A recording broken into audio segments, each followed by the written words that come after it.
friends, it's Rev Trev. We're in the 7 woes. This is important teaching because we need to look at our lives. Jesus says, you snakes, you brood of vipers, how will you escape being condemned to hell? This is a very strong rebuke against the religious leaders. Jesus calls them snakes and vipers.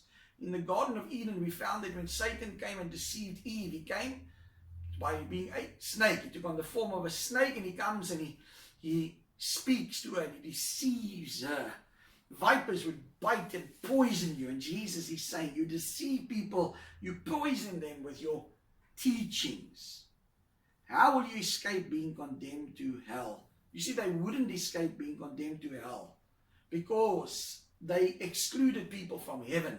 They went, like Jesus said, they went over land and sea to make converts. But when they found these people, they made them even more a child of hell.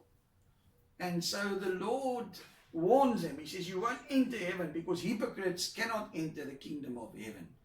Jesus says, you won't enter the kingdom of heaven because outwardly you look good, but inwardly you are dead and filthy.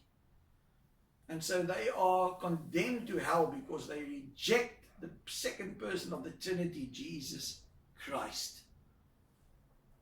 Friends, there's absolutely nothing worse than hell.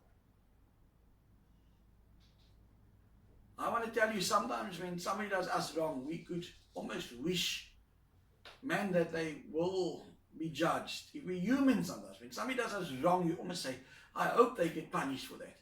But let me tell you, I pray that none of us ever wish somebody goes to hell. Because I don't wish hell on my worst enemies. Just like when somebody goes through a sickness and they say that was hell, that can't even compare for a second to hell.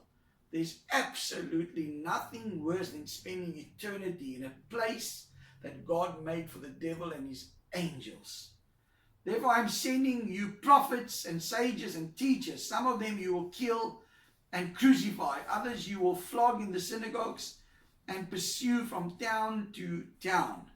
And so Jesus says to them, I know, he says, I will continue to send my servants, my prophets, my teachers, to warn the people. But I know that you are going to do what your forefathers did. You're going to kill them, just like you killed the prophets of old. You're going to crucify some of them. You're going to crucify me. Peter will die by crucifixion. Some of Jesus' disciples would be flogged. They would be pursued from town to town. And we find that this in the book of Acts, the great apostle Paul is the one that starts this, while he's known as Saul, who goes around wanting to bring an end to Christianity. Yet it continues till this day. Today people are being flogged and crucified and killed for the sake of the gospel of Jesus Christ. And so upon you will come all the righteous blood that has been shed on earth, from the blood of the righteous Abel to the blood of Zechariah son of Berechiah, whom you murdered between the temple and the altar. And then Jesus shares with them, friends, what has occurred from the beginning of time, when Cain and Abel were the first blood shed of Abel.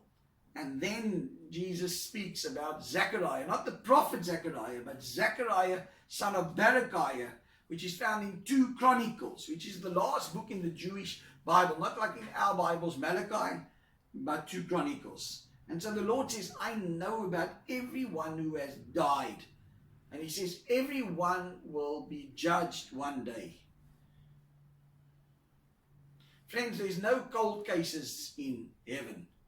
We might get away with murder this side of heaven, but when we stand before the Lord one day, we will all have to answer to him.